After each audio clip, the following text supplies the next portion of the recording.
Banyak yang keliru nggak selama ini? Banyak apa banyak sekali? Tapi sadar nggak sekarang? Oke. Sadar bahwa itu keliru, itulah kekuatan. Sadar bahwa saya punya kelemahan, itulah kekuatan. Orang yang lemah tetapi tidak sadar, bahkan gunakan topeng untuk menutupi kelemahan, itulah kerapuhan.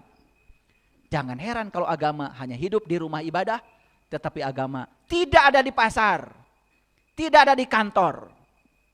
Bapak Ibu, korupsi itu bukan dilakukan orang ketika sedang sholat. Sebelum sholat dan sesudah sholat. Sampai Pak Presiden pusing, kenapa? Ini korupsi di Indonesia ini sudah merambah ke seluruh aspek kehidupan, bayangkan. Semua birokrasi koruptif. Mental ini. Padahal negara kita negara yang beragama. Tidak boleh di Indonesia ada orang mengaku bangsa Indonesia tidak beragama. Semua harus mencantumkan agama di KTP-nya. Kira-kira Bapak Ibu setelah dengar kajian saya ini, ada rasa sedih nggak? Ada rasa sedih nggak? Sedih nggak? Mikirin siapa? Wudhu sejak kapan itu, Pak? Bu? Saya dari kecil. Sholat sejak kapan? Saya kecil. Tetapi ngomongin orang, jalan. Dendam sama orang, jalan. Fitnah sama orang, jalan. Betul enggak? Iya. Konflik dengan pasangan, jalan. Konflik dengan anak, jalan. Sekalian saya buka semuanya. Ulangi ya, siapa pendusta agama itu menurut Quran? Orang yang mentelantarkan jiwanya. Orang yang melakukan ritual tetapi tidak melibatkan jiwanya. Makanya agamanya hidup di rumah ibadah. Tetapi tidak hidup di ruang kehidupan. Saya kadang-kadang suka mancing-mancing. Maaf, tapi saya mah suka eksperimen. Ya. Habis sholat, kamu hebat. Dari mana? Sholat, Pak. Bagus. Tolong ya, belikan sesuatu. Saya kasih 100.000. Padahal cuma 10.000 sebetulnya. Udah, saya udah lama. Saya pura-pura tidak tahu aja. Gak kembali itu 90.000-nya. Padahal kalau dikembalikan juga saya udah niat. Ya, mohon maaf kalau saya dengan istri saya, kalau saya nyuruh sesuatu ada kembalian berapapun, gak pernah saya ambil. Dan niatnya sebetulnya ini mau ngasih sebetulnya. Ya, coba nyoba dulu kan habis sholat. Itu hasilnya. Enggak saya tegur sampai sekarang Bapak Ibu, biarin aja. Kan itu bukan urusan saya, itu urusan dia dengan dirinya sendiri. Oh, saya cuma tahu. Jadi saya cuma ngecek kalau sholatnya nggak benar gitu aja. Gampang kok. Gampang Bapak Ibu. Ya. Habis sholat saya ajak makan. Makan. Ya. Saya coba. Ada nggak inisiatif? Dan duitnya juga ada, dia punya. Sengaja saya ngambil tempe, tahu yang murah-murah. Takut yang ngitung. Kalau ngambil gurame kan dia ngitung nanti. Makin jauh dari teller. Kali aja di inisiatif gitu ya. Enggak, diam aja. Oh, pengen gratis. Makanya ada yang mau beli buku saya. Guru, buku hidup menakjubkan berapa? Aduh, saya nggak tahu ya. Yang jualan tim saya nggak pernah ngurusi yang kayak gitu. Saya cuma nulis aja. Boleh nawar nggak Ibu? Mau hidup menakjubkan, nawar coba. Betul nggak? Lah iya, mau bagaimana mau menakjubkan? Ya, mentalnya juga udah mental miskin. Orang yang pengen gratisan itu sudah mental miskin itu. Tidak mau investasi. Pada di alam semesta tidak ada ya. Tidak ada sesuatu yang gratis. Semua di alam semesta itu selalu memenuhi hukum kekekalan energi. Energi itu kekal. Semua yang hilang akan dapat. Gitu. Jadi tidak pernah ada negeri yang hilang. Itu namanya kekekalan energi Bapak Ibu. Ya. Jadi gratis itu mental apa? Ya udah akhirnya saya bayar. Nyoba aja kan habis sholat. Cerita kesuksesan. Saya bisnisnya ini. Saya ajak makan di restoran. Diam aja. Pengen dibayar. Berikutnya datang lagi. Aduh, saya ditipu orang, itu kayak gitu, mentalnya kayak gitu. Uang aja nggak betah tinggal sama dia, nggak rindu bersama dia, habis begitu. Betul nggak? Oke. Jadi tahu siapa pendusta agama? Jujur Bapak Ibu, jujur ya, jujur. Bapak Ibu ketika sholat, jiwa raga atau raga aja? Nah, jiwanya ditelantarkan coba. Pendusta agama nggak itu? Beragama tetapi tidak menjalankan agama, itu pendusta. Makanya Nabi Muhammad mengatakan awaluddin ma'rifatullahi ta'ala wa rasulih. Awalnya agama, kenali dulu Allahmu, kenali Rasulmu. Itu perintah, itu hadis Bapak Ibu. Bahkan Nabi Muhammad bilang makrifat adalah modalku, akal pikiran sumber agamaku. Jadi ya, akal pikiran kita akan hidup kalau diterangi oleh cahaya makrifat. Itulah pentingnya kita bertemu dengan guru yang waras.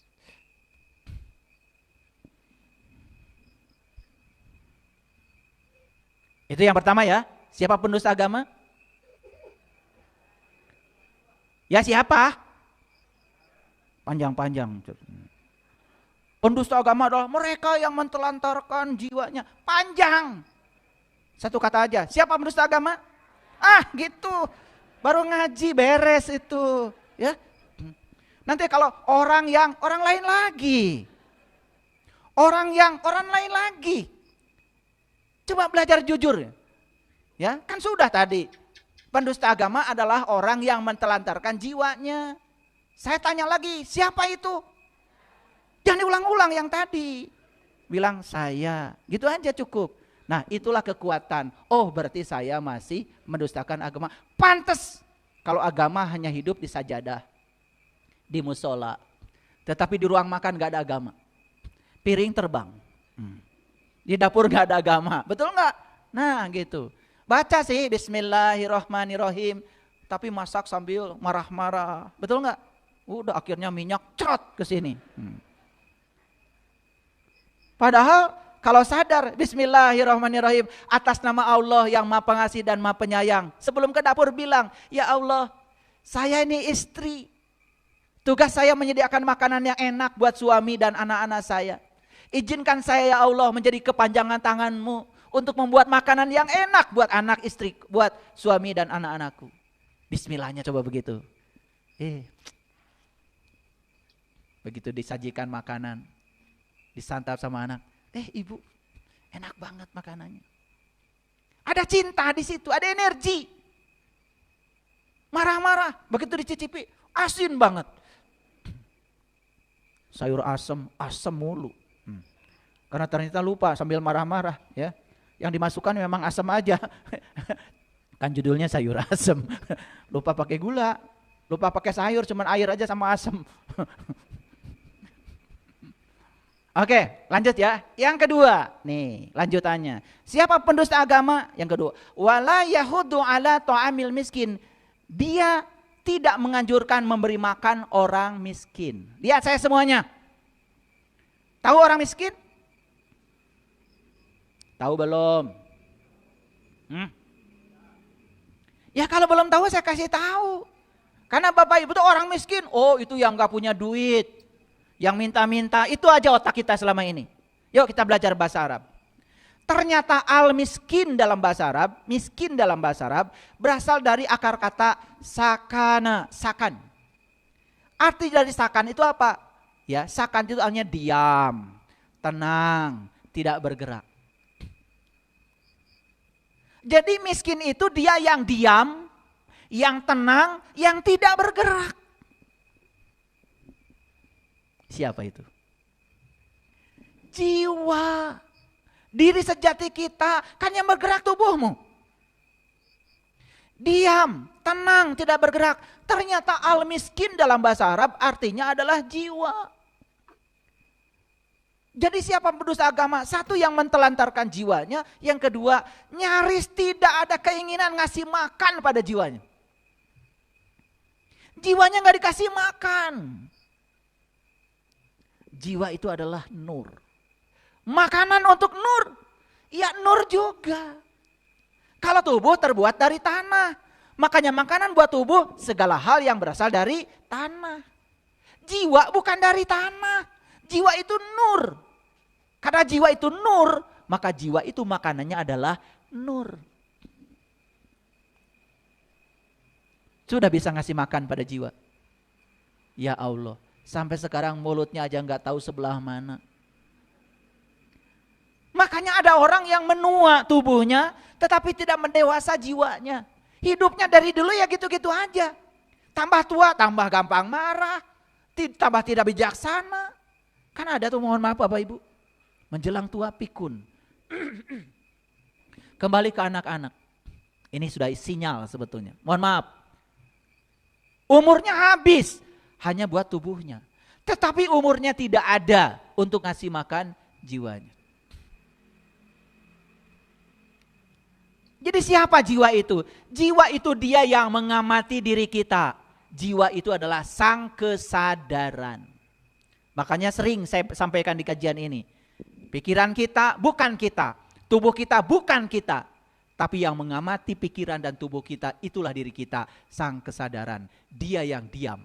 Karena pengamat itu memang sukanya diam. Mengamati. Makanya kenapa orang belajar meditasi? Belajar meditasi itu kan sebetulnya untuk menyadarkan diri kita bahwa diri kita yang sebenarnya adalah sang kesadaran. Bukan pikiran, bukan tubuh. Tapi diri kita yang sebenarnya adalah yang mengamati gerak tubuh dan gerak pikiran. Nah, kalau kita sering berada di kesadaran itu, kita berada di Sidrah Al-Muntaha, di puncaknya kesadaran. Jadi sekarang Bapak Ibu tahu siapa yatim? Tahu. Siapa yang miskin? Tahu. Dua-duanya siapa? Jiwa. Jadi si yatim ini ditelantarkan karena kita tidak memberi makan yang selayaknya. Habis seluruh hidup hanya ngasih makanan tubuh. Itulah orang yang berpenyakit kulit, kata Quran. Makanya pantas kalau agama hanya hidup di rumah ibadah. Tidak ada di ruang kehidupan. Kenapa? Karena ada ketimpangan dalam beragama. Agama hanya melulu urusan-urusan yang bersifat lahir. Habis waktu untuk berdandan. Mendandangi tubuh luar. Tapi tubuh dalamnya nyaris tidak didandani. Begitu. Udah terjawab judul ini? Oke. Jadi mengerti sekarang siapa pendusta agama? Kok gak ada suaranya? Gak apa-apa Bapak Ibu. Yang paling penting kita jujur ya. Karena apa? Tahu kalau kita tidak tahu, itulah awal kebangkitan untuk menuju pada kesadaran. Clear sampai sini? Nah, akibatnya apa? Coba baca ayat selanjutnya. Fawailul lil musallin. Kecelakaanlah bagi orang yang sholat. Yang sholat aja celaka Bapak Ibu, atau kaum untuk sholat. Yang sholat aja celaka kata Allah. Sudah terjawab kenapa celaka? Karena jiwanya ditelantarkan, jiwanya tidak dikasih makan. Makanya akibatnya ketika sholat itu malah sibuk ngurusi urusan-urusan pikiran. Begitu Allahu Akbar, brai segala gunting nulengit ke kapanggih ke sholatnya.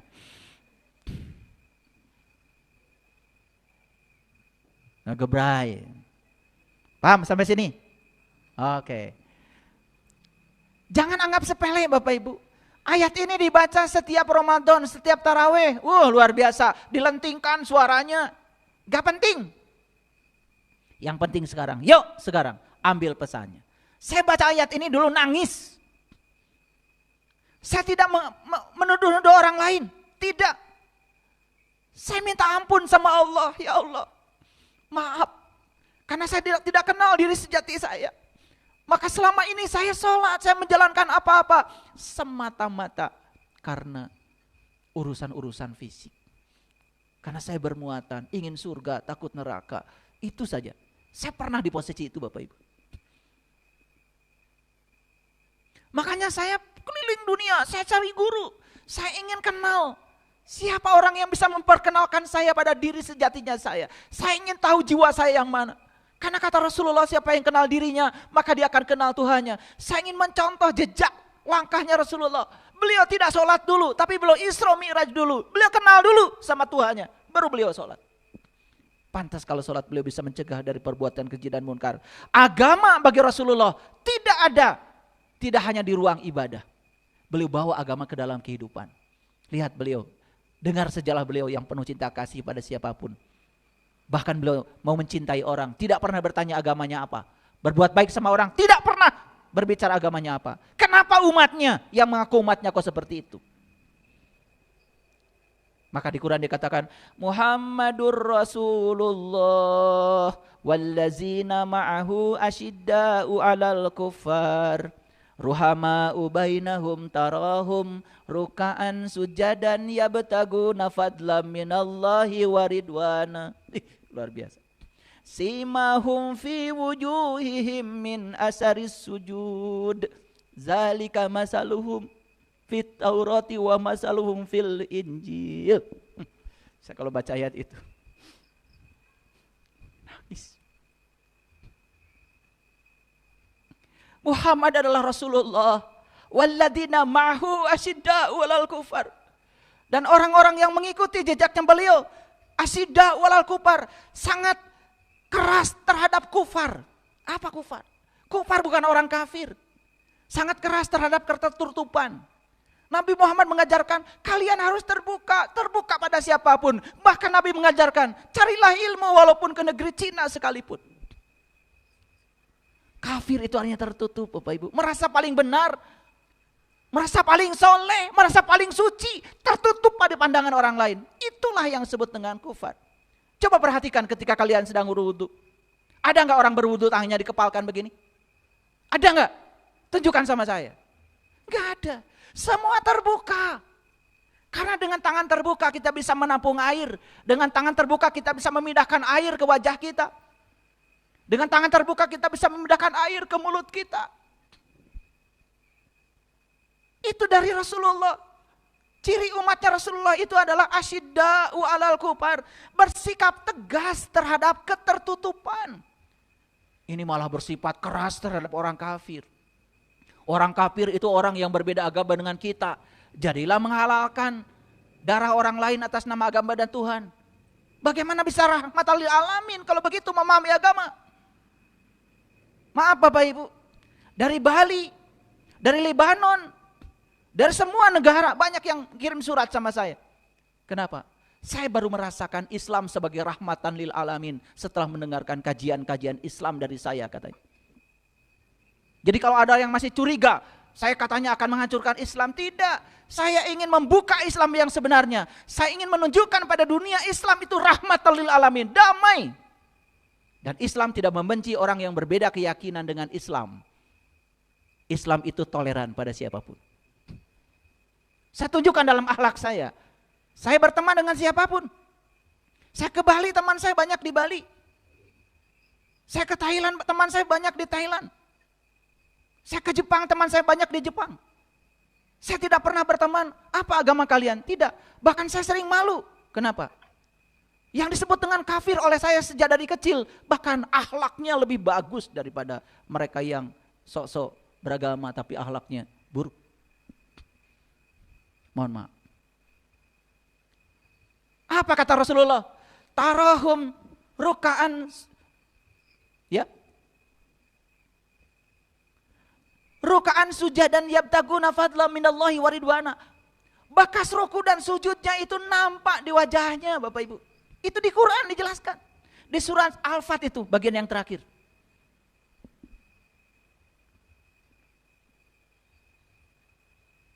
Bekas ruku dan sujudnya nampak di wajahnya. Bukan hitam. Serem. Itu kayaknya salah karpet itu. Makanya dijamin kalau sholat di masjid saya nggak akan hitam. Mahal. 600.000 1 meter. Jadi kenapa ada yang tanya sama saya, kenapa ayah karpetnya tebal banget? Supaya nggak hitam. Kalau hitam kan harus pakai skincare. Bekas ruku dan sujud nampak di wajahnya. Wajahnya itu penuh dengan kelembutan. Maka dalam ajaran tantra, sentuhlah matamu selembut bulu ayam. Itu ajaran Buddha sebetulnya. Tapi saya sangat kagum dengan ajaran itu. Sentuhlah matamu selembut bulu ayam. Maksudnya apa? Maksudnya, pandanglah semua orang dengan kelembutan dan cinta. Jangan mandang orang lain dengan curiga dan penuh dusta. Coba, amalkan itu Bapak Ibu. Sentuh matamu selembut bulu ayam. Pandang semua orang lain dengan cinta tanpa curiga. Luar biasa. Lihat seorang istri yang memandang suaminya selalu curiga. Tidak init. Pulangkan saja pada ibu bapakku. Apa yang memandang dengan kelembutan dan cinta, tidak ada curiga. Coba perhatikan, hadiahnya cinta. Udah saya sampaikan ya, di buku saya ya, yang berjudul Menciptakan Surga dalam Pernikahan. Baca buku itu. Udah saya uraikan semuanya. Bagaimana cara merumah tangga yang bagus. Itu bukan teori, hasil praktek saya dengan istri saya. Selama 35 tahun kami menikah. Praktek, saya udah tulis semua di situ, pengalaman. Makin tua seperti ini, ya. Saya dengan istri saya satu usia. Satu kelahiran, sama-sama tahun 67. Kita malah menjadi semakin saling menitipkan. Teman bicara yang asik. Saya kalau dengan istri saya di kamar tidak pernah pegang HP. Ngobrol. Asik. Ngobrol tentang kehidupan, ngobrol tentang anak-anak, ngobrol tentang cucu. Makanya meluangkan waktu dengan orang-orang yang kita sayangi, itu bukan kesia-siaan. Coba kalau masuk kamar, jangan pegang HP. Puasa tuh sekedeng. Dia mau di kamar dua-duaan ngurus HP. Pasangan nanya nggak dijawab. Orang lain nanya dari seberang sana dijawab. Kumari marane. Pegawaian teh. Rek itu wae. Lanjut ya. Apa katanya kata Quran? Fawailul lil musallin. Celaka siapa?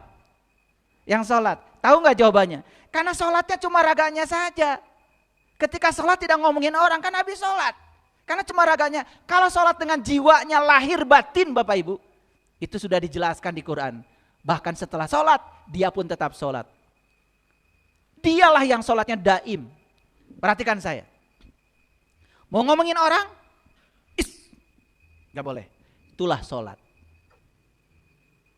Mau korupsi di kantor? Gak boleh. Bukan hak saya. Itulah sholat. Itulah sholat yang mencegah dari perbuatan keji dan munkar. Sholatnya sepanjang waktu. Setiap mau melakukan apa-apa, dia selalu ngerem. Itulah sholat.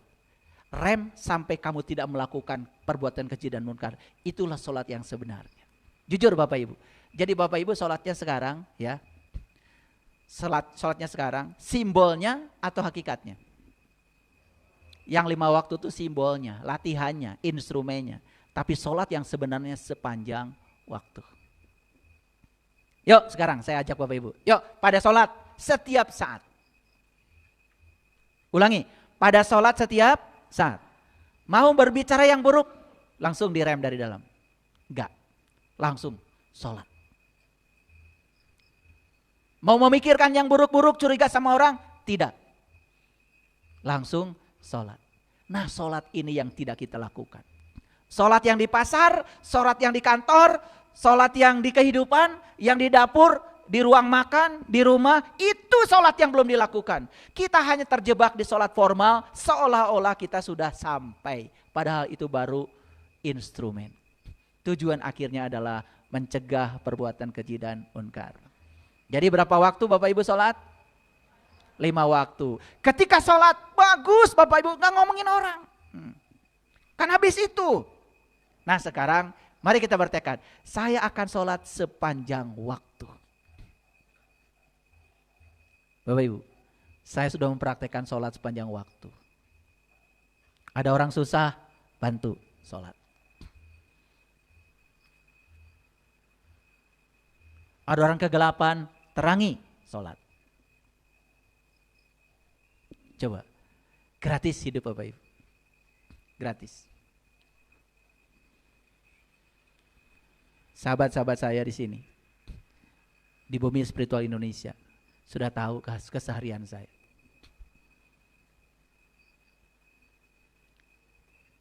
Saya baru mikir alpukat aja udah datang 1 peti. Dari dapur udah ada laporan telur habis katanya buat sarapan pagi. Gak kira-kira telur ayam kampung datangnya 3 peti. Kan gak mungkin saya makan sendiri. Betul gak? Ya, saya bagikan. Karena telur umurnya kan pendek. Gitu.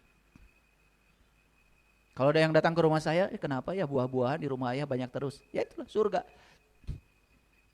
Kan katanya dipipit, ada lagi, dipipit, ada lagi. Begitu, dimakan, ada yang ngirim lagi, dimakan. Gitu maksudnya, itu surga. Nyata sekarang, bukan hayalan. Paham? Mau begitu? Pasti mau. Bereskan heula ieu. Masih pendusta agama. Bereskan dulu. Kalian mah kalau dipancing sedikit langsung pindah. Dasar pangeretan. Baru dipancing dikit langsung berubah haluan. Betul nggak? Mau begitu? Mau. Bereskan dulu ini. Ini topik kita hari ini. Kita tidak mau lagi jadi pendusta agama. Kan begitu? Betul nggak? Sholatnya tidak mau lagi cuma raga. Ingin melibatkan jiwa. Jiwanya bisa lizikri. Bisa ingat sama Allah. Satu-satunya syarat ingat sama Allah. Maka jiwa harus dikenalkan dulu sama sang pemilik jiwa itu. Itulah yang disebut dengan ma'rifatullah. Udah nyampe pesannya? Ini Quran Bapak Ibu. Nah, alladzina hum an sholatihim sahun. Nah kita ini sering memplesetkan. Sahun itu artinya lalai.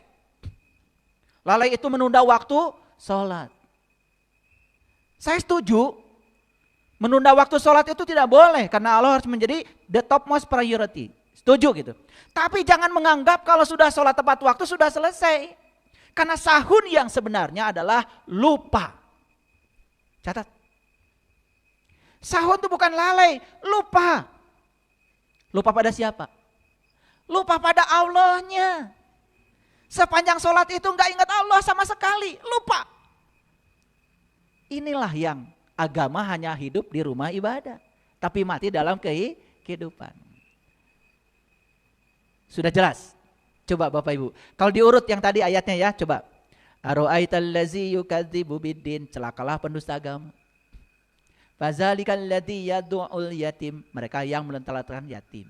Oh, yang menelantarkan jiwa. Bapak Ibu, kalau sudah merasa sudah tiap tahun mengasih sumbangan sama panti asuhan, itu mah biasa. Berbagi. Dan berbagi itu bukan buat orang lain. Kalau orang yang sadar kan memberi itu buat diri sendiri. Ngehargaan diri, ngehargaan maneh. Bukan buat orang. Saya bukan berarti Bapak Ibu tidak boleh ngasih makan orang yang disebut yatim, miskin. Bukan itu, bukan. Itu belum selesai.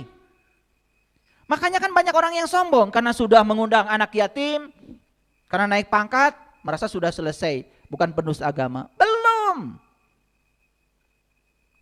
Belum. Ada yang ditelantarkan dalam diri kita. Itu jiwa kita. Yuk kita urut. Celakalah pendusta agama. Siapa? Yaitu orang yang menelantarkan jiwa. Ya toh? Dan tidak ngasih makan pada jiwa itu. Clear? Akibatnya apa? Sholatnya jadi celaka. Kenapa? Karena sholatnya lupa. Lupa pada siapa? Lupa pada esensi sholat. Kan sholat itu jelas di Quran, ya. Innani anallah la ilaha illa ana fa'budni wa aqimis sholata li zikri. Sholat itu li zikri, mengingat kepada Allah. Nah sepanjang sholat jujur Bapak Ibu, apa yang Bapak Ibu ingat? Sok lah, rek mana? Dan saya tuh udah tahu Bapak Ibu teh, yang ada di kepalanya tahu ya. Cuman kan saya mah tidak boleh membukakan aib orang lain. Tahu? Rek ngaku naon ge nyaho. Tapi saya juga kagum ya. Banyak orang-orang yang punya pondok pesantren, Datang ke rumah saya bicara secara pribadi dulu.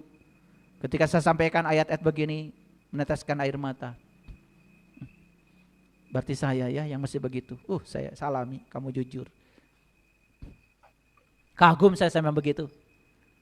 Kamu sudah jadi danau, kamu sudah jadi laut yang rendah, siap menerima air. Mereka yang masih seperti gunung batu, tegak, gagah, pakai topeng, merasa paling soleh, paling suci. Padahal ketika sholat juga ngawur yang diingat yang lain. Tapi gak mau jujur, selamanya sholatnya seperti itu. Orang yang berani sesat, tidak akan tersesat. Tapi orang yang tidak berani tersesat, selamanya tersesat. Jadi sahun itu apa artinya Bapak Ibu? Lupa. Lupa pada siapa? Makin jelas atau makin tidak jelas? Oke.